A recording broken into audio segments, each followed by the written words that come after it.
देवी कूष्माण्डायै नमः।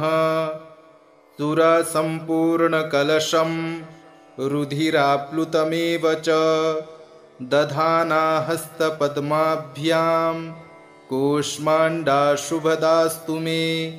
या देवी सर्वभूतेषु मा कूष्माण्डारूपेण संस्थिता नमस्तस्यै नमस्तस्यै नमस्तस्यै नमो नमः।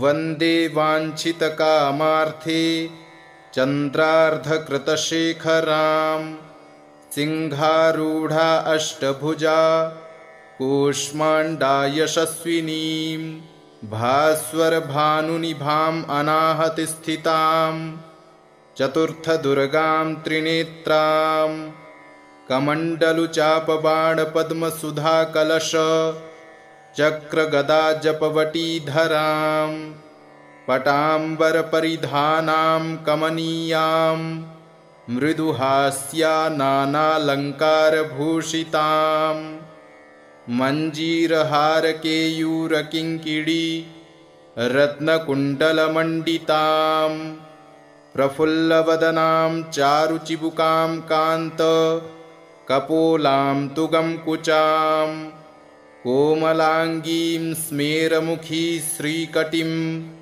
निम्ननाभिनितम्बनीं दुर्गतिनाशिनी त्वं हि दारिद्रादिविनाशनीं जयं दाधनदा देवी कूष्माण्डे प्रणमाम्यहं। जगन्माता जगत्कर्त्री जगदाधाररूपिणीं चराचरेश्वरी देवी कूष्माण्डे प्रणमाम्यहं। त्रैलोक्यसुन्दरी त्वं हि दुःखशोकनिवारिणीं परमानन्दमयी देवी कूष्माण्डे प्रणमाम्यहं।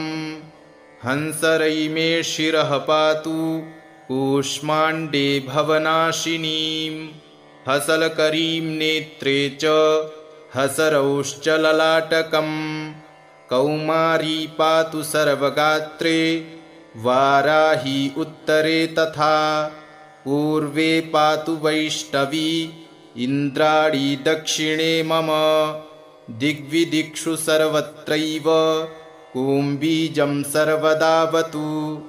सुरसम्पूर्णकलशं रुधिराप्लुतमेव च दधाना हस्तपद्माभ्यां कूष्माण्डा शुभदास्तु मे। या देवी सर्वभूतेषु मा कूष्माण्डारूपेण संस्थिता नमस्तस्यै नमस्तस्यै नमस्तस्यै नमो नमः। वन्दे वाञ्छितकामार्थे चन्द्रार्धकृतशेखरां सिंहारूढा अष्टभुजा कूष्माण्डा यशस्विनीं भास्वरभानुनिभाम् अनाहतिस्थितां चतुर्थदुर्गां त्रिनेत्रां कमण्डलुचापबाणपद्मसुधाकलश चक्रगदाजपवटीधरां पटाम्बरपरिधानां कमनीयां मृदुहास्या नानालङ्कारभूषितां मञ्जीरहारकेयूरकिङ्किणी रत्नकुण्डलमण्डितां प्रफुल्लवदनां चारुचिबुकां कान्त कपोलां तुगं कुचां कोमलाङ्गीं स्मेरमुखी श्रीकटिं निम्ननाभिनितम्बनीं दुर्गतिनाशिनी त्वं हि दारिद्रादिविनाशनीं जयं दाधनदा देवी कूष्माण्डे प्रणमाम्यहं। जगन्माता जगत्कर्त्री जगदाधाररूपिणीं चराचरेश्वरी देवी कूष्माण्डे प्रणमाम्यहं। त्रैलोक्यसुन्दरी त्वं हि दुःखशोकनिवारिणीं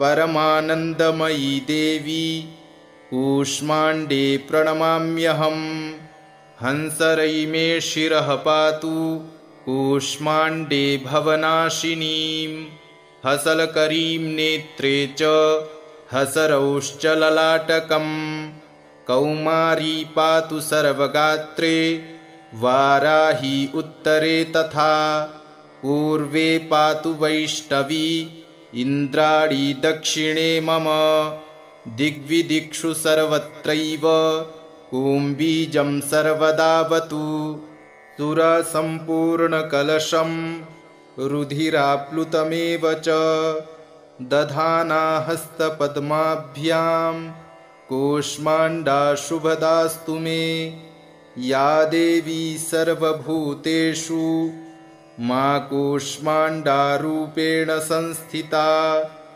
नमस्तस्यै नमस्तस्यै नमस्तस्यै नमो नमः वन्दे वाञ्छितकामार्थे चन्द्रार्धकृतशेखरां सिंहारूढा अष्टभुजा कूष्माण्डा यशस्विनीं भास्वरभानुनिभाम् अनाहतिस्थितां चतुर्थदुर्गां त्रिनेत्रां कमण्डलुचापबाणपद्मसुधाकलश चक्रगदाजपवटीधरां पटाम्बरपरिधानां कमनीयां मृदुहास्या नानालङ्कारभूषितां मञ्जीरहारकेयूरकिङ्किणी रत्नकुण्डलमण्डितां प्रफुल्लवदनां चारुचिबुकां कान्त कपोलां तुगंकुचां कोमलाङ्गीं स्मेरमुखी श्रीकटिं निम्ननाभिनितम्बनीं दुर्गतिनाशिनी त्वं हि दारिद्रादिविनाशनीं जयं दाधनदा देवी कूष्माण्डे प्रणमाम्यहं जगन्माता जगत्कर्त्री जगदाधाररूपिणीं चराचरेश्वरी देवी कूष्माण्डे प्रणमाम्यहं त्रैलोक्यसुन्दरी त्वं हि दुःखशोकनिवारिणीं परमानन्दमयी देवी कूष्माण्डे प्रणमाम्यहं हंसरै मे शिरः पातु कूष्माण्डे भवनाशिनीं हसलकरीं नेत्रे च हसरौश्च ललाटकं कौमारी पातु सर्वगात्रे वाराही उत्तरे तथा पूर्वे पातु वैष्णवी इन्द्राणी दक्षिणे मम दिग्विदिक्षु सर्वत्रैव कुम्बीजं सर्वदावतु इति श्रीदेवी कूष्माण्डा स्तोत्रम् एवं कवचं सम्पूर्णम्।